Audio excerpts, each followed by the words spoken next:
This is Inspiring Design, where unique innovators come together to share their knowledge, share their insight, and keep us up to date with the latest industry trends. And here's your host, Roshan Senanayake.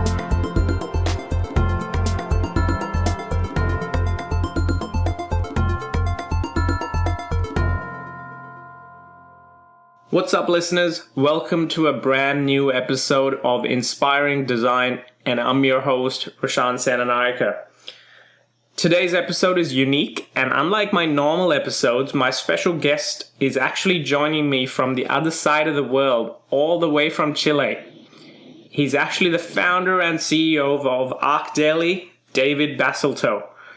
David's a graduate architect from the Católica University in Chile, founder and editor-in-chief of ArchDaily, a global website which is in English, Spanish, Portuguese, and Chinese. I know that I'm a personal and a massive fan of ArchDaily, and all my students and teachers all the time use it. We use it as a resource. We use it as a inspiration hub. So it's one of the biggest tools that's going around in the field of architecture. David has also served as a jury for several awards, prizes, and design competitions in Latin America, North America, Europe, and Asia. He was the curator of the Nordic Countries Pavilion at the 2016 Venice Architecture Biennale. We're going to deep dive into architecture and ArchDaily today, so without further ado, let's get into it. Welcome to the show, David. Thank you, Roshan, and as you say, very happy to connect from the other side of the world. That's right. I love technology, and it's obviously allowing us to connect, and I'm definitely excited to kick things off and get into knowing more about architecture and ArchDaily. Oh, glad that we can have this opportunity, and as you say, the internet is giving us this unique opportunity. I'm so grateful to have been born during this age in which we can have access to anybody one click away. That's right. Has been fundamental for the existence of ArchDaily. That's right. And I know the listeners are going to have a fun time listening to both of us because you have quite a strong accent, so do I, and it's going to be a lot of fun for them. More global. Anyway, can we start off with a little bit of background on yourself? What's your story, your history? How has it led you to found ArchDaily? And just so people understand what your journey has been like. Sure. Well, I am lucky to be from a medium-sized town in Chile called Rancagua. Mm-hmm. And at the age of 8, I was lucky enough that my father, a doctor, bought a computer for his office, which he never used, mm-hmm. and ended up in my house, which I took on my own and started to learn from it. Mm-hmm. Eventually, that led me to learn a lot about computers, about coding, but also to discover this thing that was the internet. Mm-hmm. And being from a medium to small town, that generated a lot of curiosity, and the internet was always a source to learn about the world for me. Yeah. Later, I had the opportunity to study architecture, a profession that I didn't know much about. Initially, I wanted to study medicine as my father, mm-hmm. But ended up into this career that I thought was a lot about design, mathematics. But I was very surprised to learn about the impact that it could have on the life of so many people. Mm-hmm. How through abstraction and to design thinking, it could enable you to solve problems. Yeah. And I was always in parallel developing my relationship with computers, with the internet, until one day when I was in the last years of my career, and I met David Asile, who is my partner and the other ArchDaily co-founder, mm-hmm. who approached me and told me this crazy idea that he believed that through information, the quality of life in cities could be improved. Mm-hmm. When he told me about this, I told him, I think you're right. And maybe we could do it this way. And I started to show him on the computer. And since that day, we start with the early platform in Spanish that eventually became ArchDaily. But always thinking on how the availability of information could help architects to do a better job and therefore to have better cities. Definitely. And look, and having gone through architectural studies here in Brisbane, I have used ArchDaily so much. So I think even from a personal point of view, I've got a lot of gratitude towards your efforts of actually bringing that website together. There's almost every single designer that I know uses ArchDaily as a go-to to learn about projects or see what's out there, learn the latest trends and what are the latest projects. And so it's actually, you've created something amazing, man. Like, congratulations. Thank you. And every time that we receive this kind of feedback, we say, we do this for you. Yeah. That's the world of architecture, in which you are doing things for others to inhabit, for others to use. So we feel like very responsible in that aspect. Yeah, definitely. So let's kick things off and talk about ArchDaily. And I'm sure a lot of my listeners actually want to know what the founders' thinking behind the actual platform is. So if you had to describe what ArchDaily's main purpose is, what would that be? Well, first, we believe into the availability of information, that information should be free, should be democratic, and should be produced in a distributed way. What we were seeing at the beginning, it was that for us, the best place of the university was the library, because you will have access to knowledge, projects, knowledge. But then you immediately saw that there was a big limitation that had to do with the physical format. Is things that are heavy, that have a limited size, that are hard to move from A to B, and especially from the centers of architectural production down to Chile. Yeah. Here, to have a subscription for a good magazine was $200-$300, which was prohibitive. But these things are obvious that the internet was going to change them in relation to distribution, free access. But the most important for us was that all the traditional architecture magazines were being produced in the centers. So they will have, let's say, a limited view of the world, and their view will be transmitted from the centers to the periphery, almost in a colonial way. So you will always be related to the networks that they had access to. So that is where we saw the biggest potential to break this, do it in a distribute way. We started to do it with a lot of passion and energy. Now I tell you the pretty story, very structured. Yeah. But at the beginning was just to publish projects in a very thorough way. We were very obsessive in the way that we will collect information and we will translate that on the site. That grew very fast because the architects that will publish will share with their colleagues, look, my project was published by these guys in Chile. It is with very big detail. So the architects that will come to the site will find like a free magazine with a lot of projects, very deep. But most important, and this came from our location, that is something important to talk about, is that we were presenting projects that were coming from our context. They were coming from Chile, from Peru, from Argentina, who perhaps didn't have the distribution to the northern hemisphere. Yeah. So for us it was strange to see that as our traffic grew, that many visitors were coming from the US or from Europe. Yeah. And I will say that there were some signals that gave us a direction and a sense of what was happening. So there was this initial word of mouth that for us was very powerful, and we try to maintain it until today. It's our principal marketing tool. But then we started to see that many of these architects that we were featuring will come back with success stories. They were telling us, hey, to publish my project, I was contacted by magazines in Italy, in Japan, in China, in the US.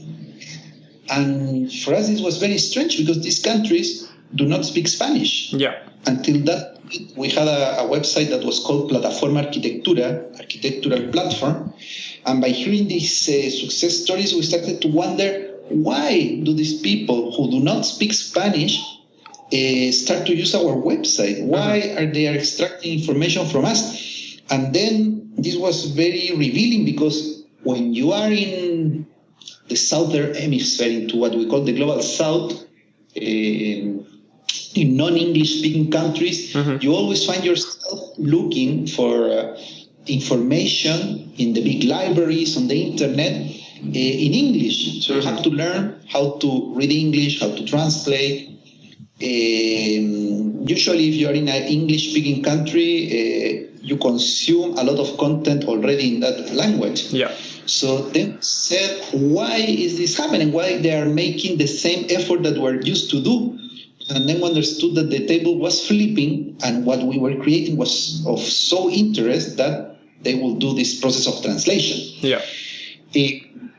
Another important signal was a testimonial, because we are always doing interviews with architects. We talk about architecture. It's a good way to learn more about different types of practices. But one day, a couple of architects from Ecuador told us that the platform had a big impact on their career, because they have been doing very interesting projects, local labor, local materials, very low impact, with a very strong identity. But the traditional editorials were not interested on their projects. Yeah. And because they didn't have striking images, but the projects had an intrinsic architectural value. And then we understood that these projects did very well in our platform because we were transferring knowledge, we were transferring techniques, and that is what architects care a lot about. But for the editorials, it didn't fit into their model because they were selling paper, they were selling covers, and if you didn't have striking images, it wouldn't fit. Yeah. So then when we were more than a media, we were a platform, and because of our format, we had all this potential. So we one and two together, the fact that many people from North America, from Australia, from Western Europe were using our website, and then we started to look what was happening in their context. Yeah. And by then, all editorials were publishers. They were using the internet to sell subscriptions. So they will only publish snippets of information. They will never give away all their content because it was about selling paper. Yeah. So that is why we saw the opportunity and we said, let's turn Plataforma into ArchDaily. Let's do it in English and let's go global. Yeah. Let's focus on the intrinsic value of architecture. And let's take advantage of this worldwide network that we have built, and let's connect architects. Yeah. And by that time, we start ArchDaily.com in March 2008, and ArchDaily is to grow exponentially. Very quickly, in less than 2 years, it became the most traffic website for architects. Yeah. And it's generating more traffic than websites from big publishers, from companies spent with large staff, investing a lot of money. And we were only at that time 3 or 4 people working from Santiago. It was a very exciting moment, but that also showed us the power of architecture and how interesting would be for people from different countries to see what was being done at the other side of the world. Yeah. We started to see how architecture in Chile, in Indonesia, in Vietnam started to become a reference for people into the developed world. Yeah. I'm always surprised by a very renowned architect who's a fellow of the American Institute of Architects. Somebody who has built a very strong career, who one day told to me, sent an email to ArchDaily saying, David, I never thought that the architecture from Vietnam would open my mind so much. It is incredible what is happening in there. And then we saw before there was no chance for this architecture coming from all these different contexts to connect, to cross-pollinate, as the internet has allowed us to do today. Mm-hmm. Yeah, perfect, mate. That's actually an amazing story, and I think I love every little bit of it. And something that I wanted to ask you was, when was ArchDaily actually founded? Was it 2008, or was the actual founding date back before that? Yes, we started with this project with David A. in 2006, right. And in 2008 we started in English, in a way what we call our worldwide moment. Yeah. No, that's brilliant, mate. That's brilliant. And then obviously it's become a massive educational platform, and you've now been able to see the industry of architecture through a very unique lens and understanding it from a global point of view. In your expert opinion, what do you think are the next biggest trends in architecture looking at from a global context? Well, I think it's a very interesting duality. Mm-hmm. For one side, I think that the biggest innovations in architecture are coming from emerging economies, mm-hmm. from contexts that have a lot of limitations and therefore foster innovation. I think that today, Indonesia, Vietnam, Iran, Paraguay mm-hmm. are doing very interesting things with raw materials, with bamboo, with brick, with stone. Mm-hmm. And it is because they have been perhaps less influenced by the globalization of architecture, and because they have to do more with less. And that drives a certain way of thinking and of doing that is very honest. Mm-hmm. And at the end, it is related almost like the form follows function. This honesty is following the logic of the materials and the real needs of the buildings. And that is happening from one side, and I think it's really causing a positive impact. Mm-hmm. But on the other, we have the fast digitalization of the construction industry. Mm-hmm. Our industry has been very offline. Yeah, it has slow to digitalize, unlike healthcare, financial, tech, retail. But now it is the moment. It has been slow because, of course, it's not just bits, it is a lot of atoms, mm-hmm. but the state of technology is there. We're seeing drones and robots entering into the construction site and into construction itself. Yeah. We're seeing data-driven startups improving construction or even dealing with the urban scale. Mm-hmm. We're seeing how new materials are being produced, and they are much more dynamic. They are also much more friendly towards environment. And we're seeing a new breed of architects who are embracing data and technology to deliver better projects. Yeah. So this, we're seeing that it's accelerating, and it's also opening. It's not just architects, but anybody who has the interest is entering into this, and it's fastly accelerating. Yeah. So I think that these are the strong trends. From one side, this innovation led by scarcity, mm-hmm. and the fast digitalization. Yeah. No, that's actually brilliant. And I can see that happening even at a foundational level at a secondary and tertiary education institute, where technologies such as VR and AR and even artificial intelligence is joining forces with the raw materials and the scarcity of natural resources. And it's actually in a really amazing position, I'd say, and the way things are headed, it's allowing architects as creative thinkers to do some incredible work and actually innovate. So that's a breath of fresh air to hear it from an expert such as yourself as well. How do you see the technology such as VR and AR and even artificial intelligence coming into play in the field of architecture? Well, this is a technology that has also been slow to adapt. Virtual reality has been a prophecy, a utopia or dystopia since the 80s, but now it's finally picking up.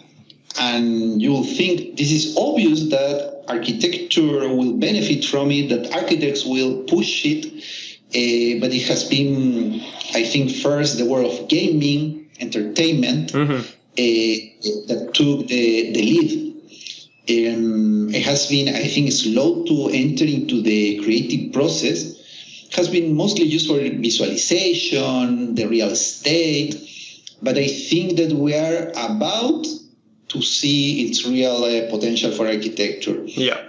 I think just now the technology is there and the availability, because at the end you need and that the entry cost will be lower, so more people can start to experiment with it. Yeah. I think it's in the full potential, but it is obvious that it will have an impact in our industry. Yeah. First, in relation to simulation, when you can simulate things in a digital way, you can predict a much better outcome.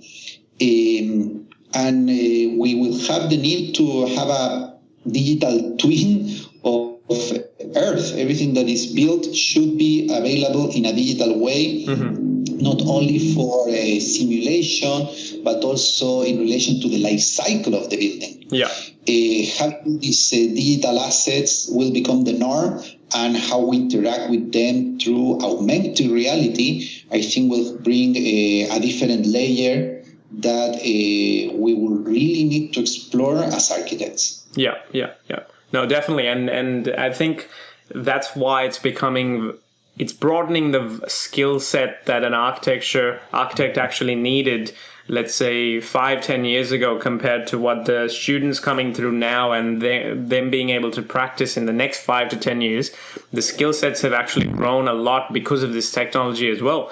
And but there's some really exciting scope within that, and like you said, the architects can actually have the chance to push the boundary, constantly innovate, and actually communicate and simulate. So it's a pretty cool time.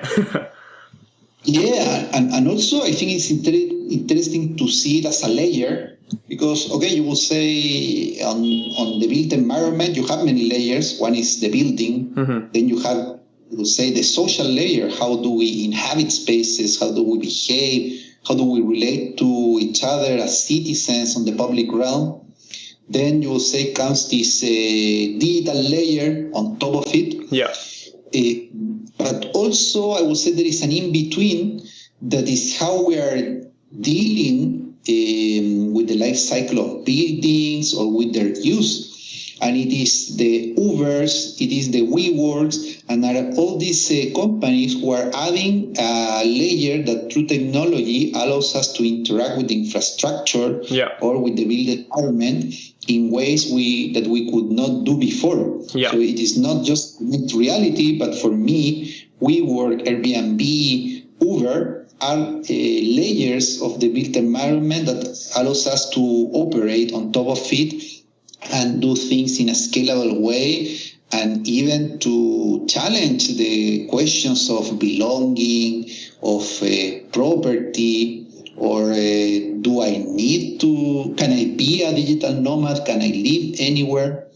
So it's very interesting to see it as different layers and how technology enables us to relate to both. That's right. And I think it allows us to, from a logistical point of view as well, with building information modeling, but at the same time, that social conscience of thinking about the end user and actually creating space that has an impact on the actual user and the community at large. I think that's where that digital layer allows us to push the boundaries and do some amazing work. So that's pretty cool.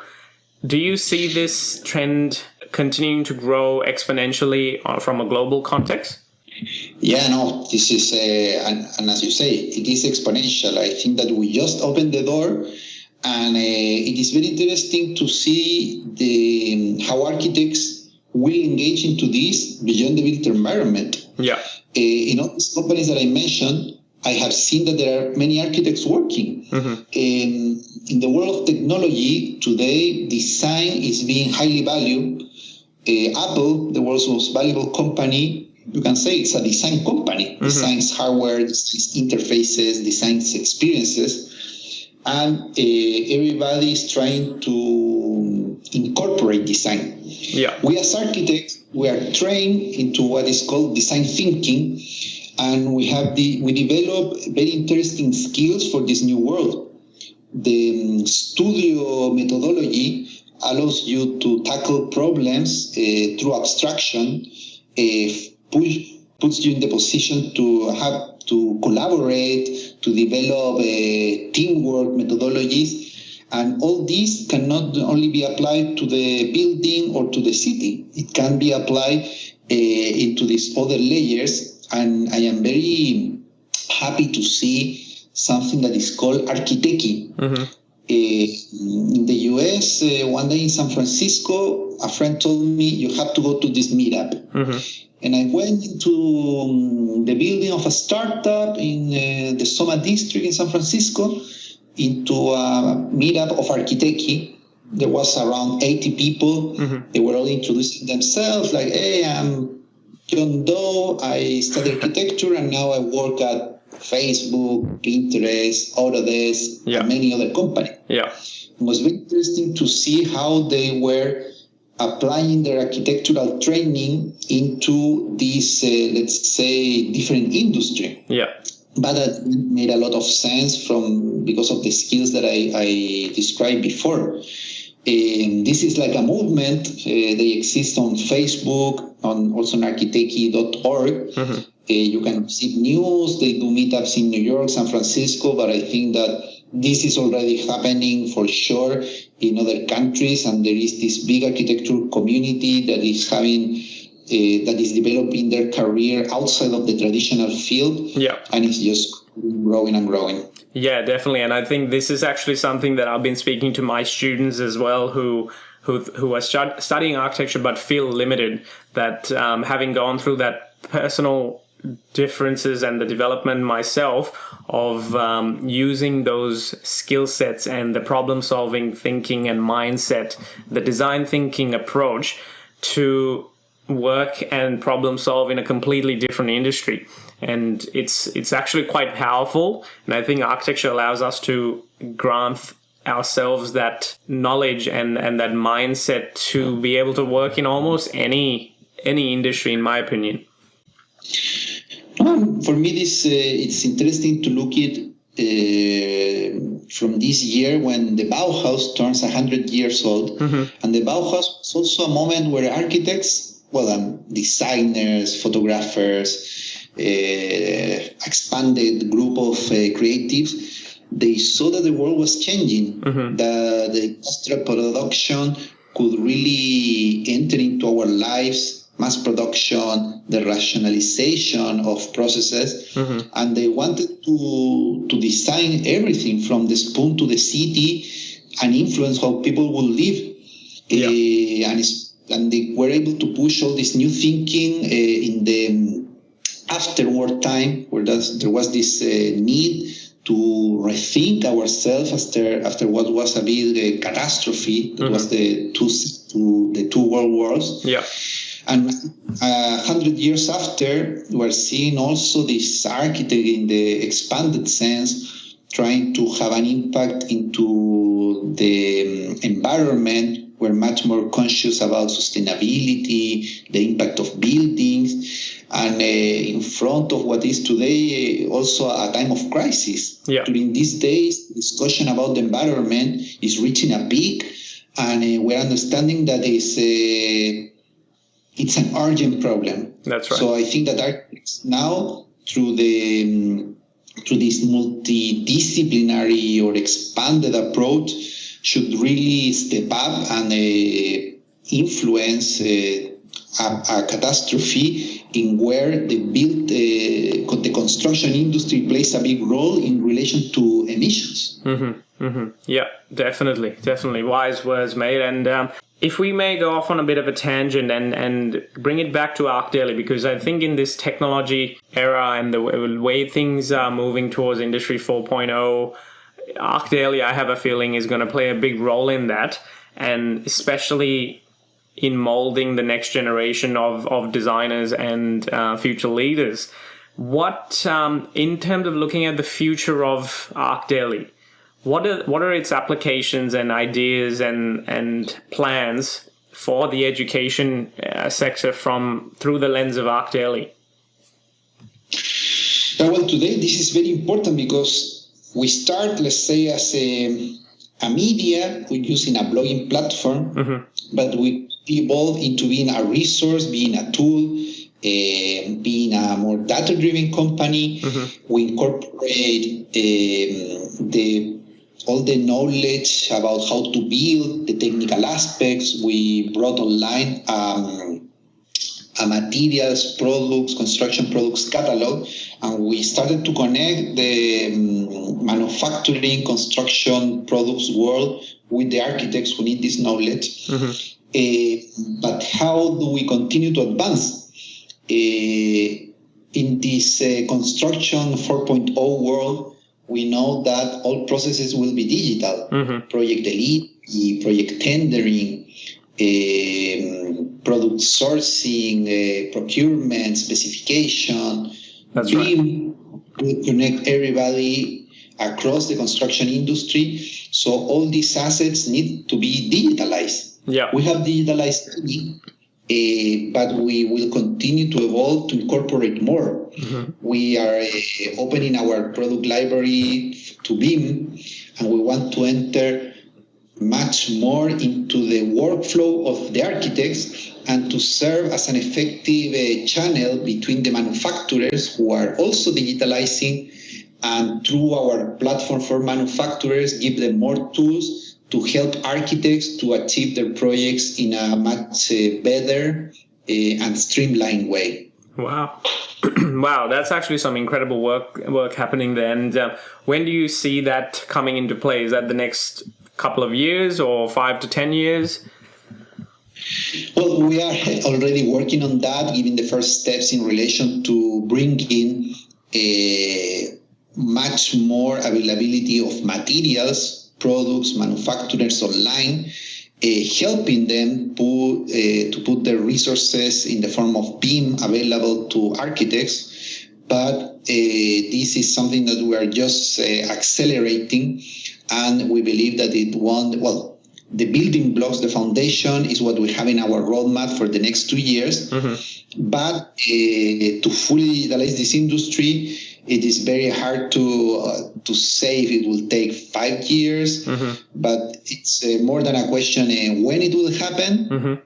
I mean, that is the question. It's not if it's going to happen or not, but rather when. Yeah. I think that it is very challenging because our industry is slow. It is highly concentrated, very old companies who still do not have the incentive to be faster. But now with digitalization, making everything more competitive, and especially that is opening the door for new players to come in, especially coming from Asia, I think that it will accelerate the race. Perfect. That sounds exciting times ahead, mate. And in your thoughts, do you think that ArchDaily will ever go fully VR in terms of people being able to experience projects from around the world, on the other side of the globe, from countries from all over the world, but then being able to experience that and see those spaces in VR? Do you think that'll ever happen? Well, you mentioned a key word, the experience. Yep. And I want to start that with, I will say what is the key of ArchDaily. ArchDaily is you on a journey. We present you through our stream buildings from all over the world, and rather to force a structured entry into browse for projects, our stream just takes you into this journey. You just lay back and wait for us to publish new projects from almost every 45 minutes and take you into this beautiful journey of discovery. Yeah. That is intrinsic to the creative process of the architect, a process that is fueled by seeing the unknown, the new, the fresh. And this is what takes us as architects to travel, to visit buildings, probably you and your audience, and me, we do not take decisions of vacation based on how beautiful a beach could be, but rather on how many buildings we can see. Yeah. Because the experience of the building still cannot be transmitted online. ArchDaily can be very good at showing you many photos, maybe even 3D 360 photos, all the drawings, all the details, the architect explaining you the project, but it's still not possible to transmit the experience of entering into a beautiful space and through its height, the combination of light and air, to be amazed. There you go. Our reality or virtual reality is still not there, so we still rely on traveling. But I do think that will happen eventually. Yeah. And almost it's a dystopian future that the Matrix anticipate to us. We will be immersed into virtual environments which will eventually become hard to distinguish between what is real and what is not. Yeah. So until then, ArchDaily has a lot of time to continue pushing this. Definitely, mate. Definitely. And look, that you guys have done an incredible job so far anyway. So I'm looking forward to how ArchDaily evolves as well. And for all the guys listening, obviously, you've heard about ArchDaily, but if you haven't, jump online, check it out. There's actually going to be a link in the show notes. Just scroll down to the bottom of this website page as well. You'll be able to check that out. David, I've got a lot of teachers, educators, and students listening in on this podcast. Do you have any wise advice that you can pass on to the next generation of future architects? Well, I think it is very important to understand which is the value of architectural education. The things that we were talking about, to develop the capacity of abstraction, of teamwork, of being oriented to solve problems, really to embrace that. It is not about just doing buildings or following a rigorous process to solve something, only to erect a structure or what could be, well, everybody's dream at some point to have that building designed by you. Yeah. But rather focus on on how these skills can enable you to solve problems, perhaps not in that obvious built way. And this will enable you to enter into this rapidly changing economy armed with those skills and being able to quickly adapt and not to become obsolete. I think that architecture has that sometimes that danger that as many professions that are very structured could eventually or to specialize could be in the danger of disappear. I am very hopeful that thanks to these skills where we can be on the lead of waving through this change, and I would recommend to not only to students but also to teachers to understand how the studio methodology can help you prepare this generation and not just focusing on the building itself. Perfect, mate. Wisely said and beautiful words. You guys have heard it here first. Take it from David Basulto, one of the biggest experts in architecture and the founder and CEO of ArchDaily. So that's it for today, folks. And before we leave, if you could jump online, leave a review on Apple Podcasts or Spotify, it'll be incredible. And at the end of every episode, I will be reading out your message and sharing the love, and you can have your name and message reach listeners from over 14 different countries. So jump online. It's rashansananaika.com/podcast. And until next time, we'll see you. Keep inspiring. Thanks so much. Thank you, Rashan, for giving me the opportunity to deliver our message through your tremendous channel. Thank you, mate. Cheers.